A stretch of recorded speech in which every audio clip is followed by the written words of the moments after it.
Good morning, world. It's the 14th of February. Happy Valentine's Day to those who want to be celebrating Valentine's. This is Tshego Modise and I am doing a video from work. I do look a bit more casual because it's Friday.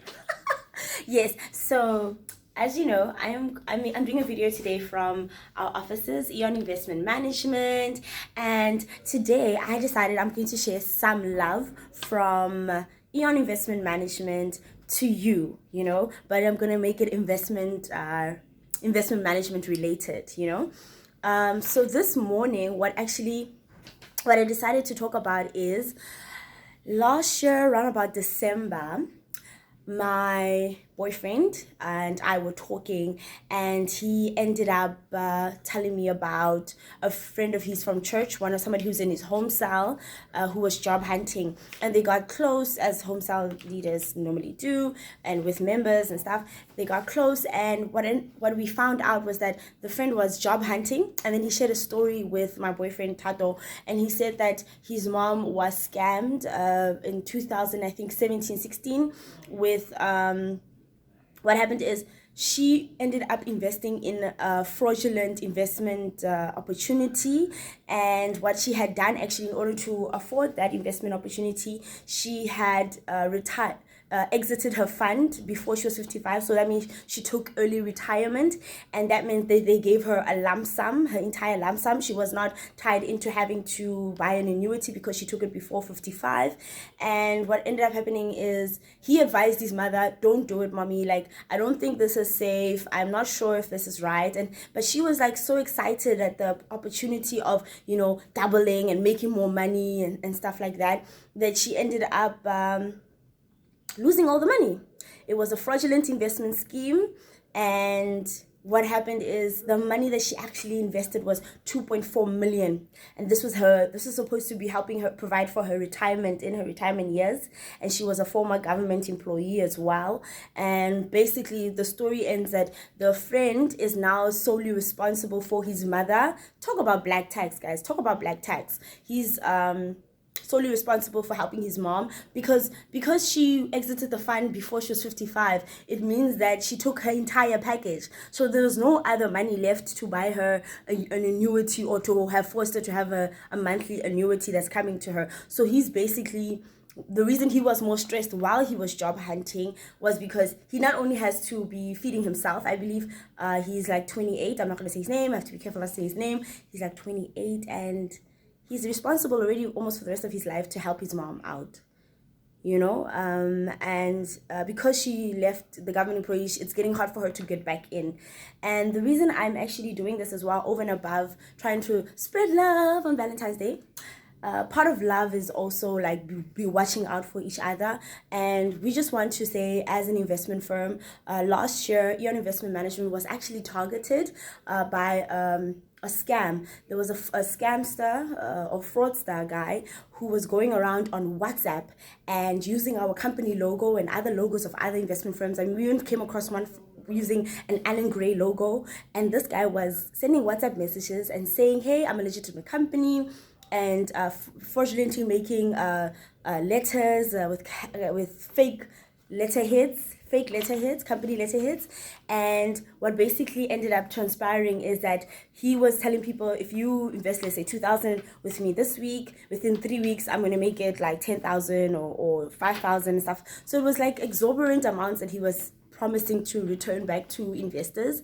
And what happened is he was literally scamming people. But the dangerous part is that he was actually using actual companies and using their reputations to draw people in, making his scheme look more legitimate, just so that he could scam them.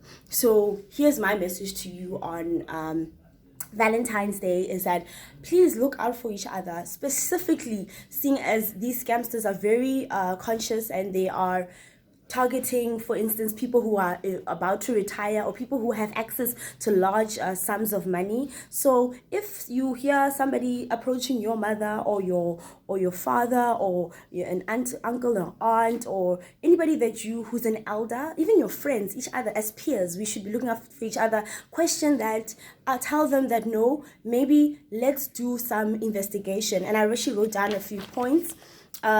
First of all, I would advise you to go on the Financial Services Conduct Authority website.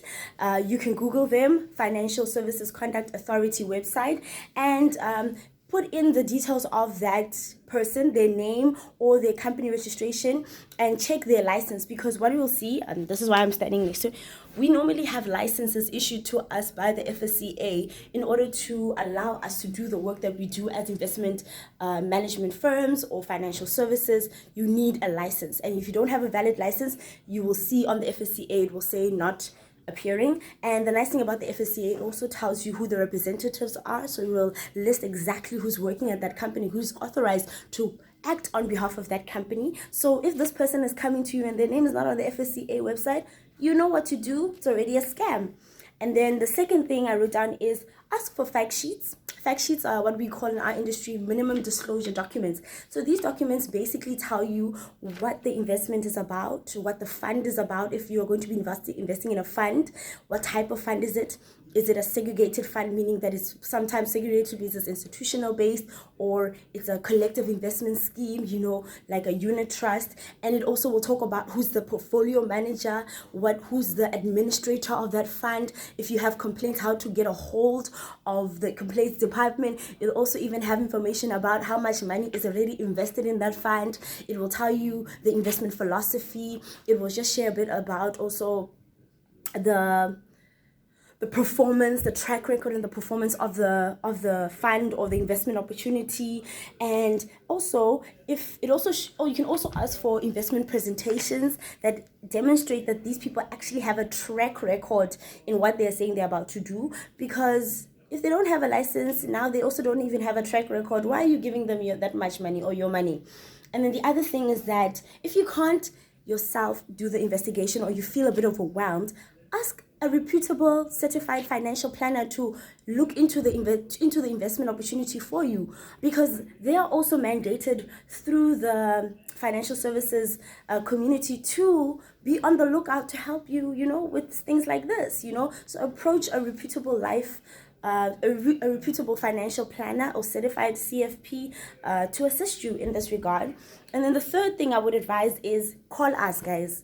Call the actual company. Call the company in case this is a scam. And the reason I'm ending this off with is that how we picked it up as well is that a gentleman actually called in. He received one of the WhatsApp messages. We even received a message from a lady on Facebook, but this other gentleman, I believe from Northwest, I'm so thankful for that, sir. He called in and he's like, hey, I just saw your investment opportunity.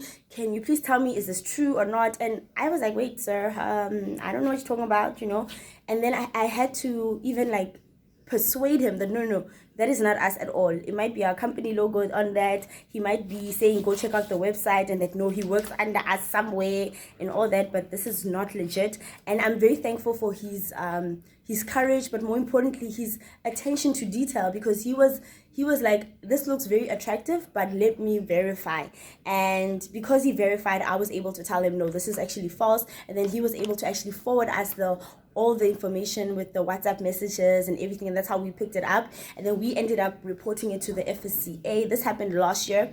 In August 2019, we reported it to the FSCA and the FSCA's whistleblowers, and they have now declared that it was a scam. It's a pyramid scheme, meaning that the only intention of that investment opportunity was just to get money from vulnerable individuals who are not aware of what was happening. So in ending, guys, I just want to say, please never just part with money.